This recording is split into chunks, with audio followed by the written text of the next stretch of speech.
Russia's primary vehicle for influence has been promoting unconstitutional seizures of power and then propping up these regimes.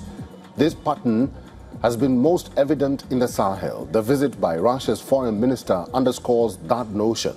Critics argue Russia's aims in Africa are geopolitical, to undermine Africa's ties with the West.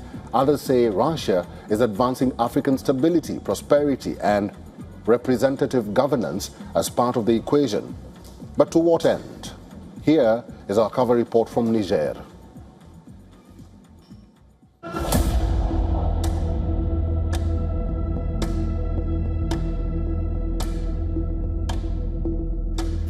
Russia will continue to provide military backing to the junta-led governments of Burkina Faso, Mali and Niger, which have formed a breakaway regional alliance that has strained ties with the West. In a joint statement during a visit to Niger by Russian Foreign Minister Sergei Lavrov, the alliance of Sahel states and Russia said Moscow would continue its support for strengthening the operational capacities of AES member states' armed forces. Lavrov was in Niamey to attend a high-level meeting with the foreign ministers of the three West African countries, following up on a similar format meeting in April last year in Moscow.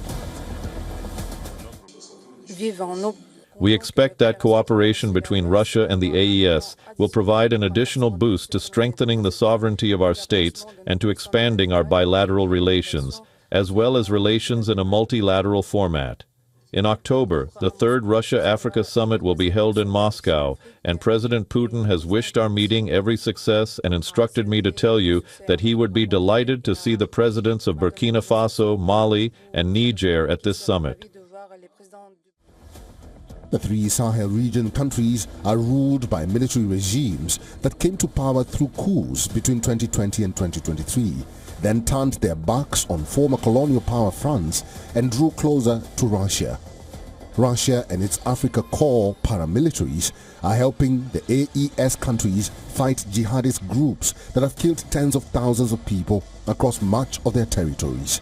Moscow is also seeking closer ties with AES countries in the energy and mining sectors.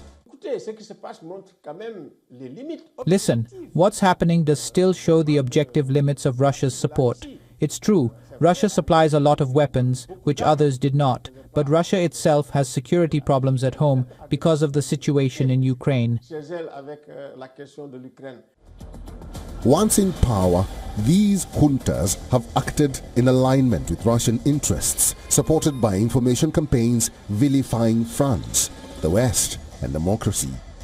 This led to the incongruent sequence of the Sahelian juntas pushing out not just Western security partners, but also ECOWAS and the United Nations peacekeeping mission, even as jihadist insurgencies were expanding.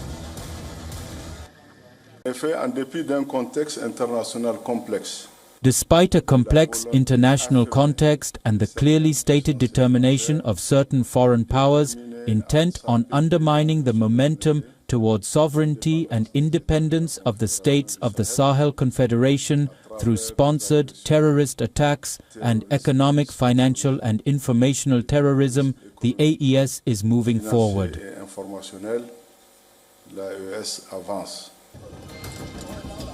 While Russia's influence is most evident in the Sahel, similar patterns are seen in Libya, the Central African Republic, Chad, and Madagascar, among others. Moreover, with 80 documented information operations targeting 24 African countries, Russia's polarizing narratives have advanced anti-democratic messaging across the continent.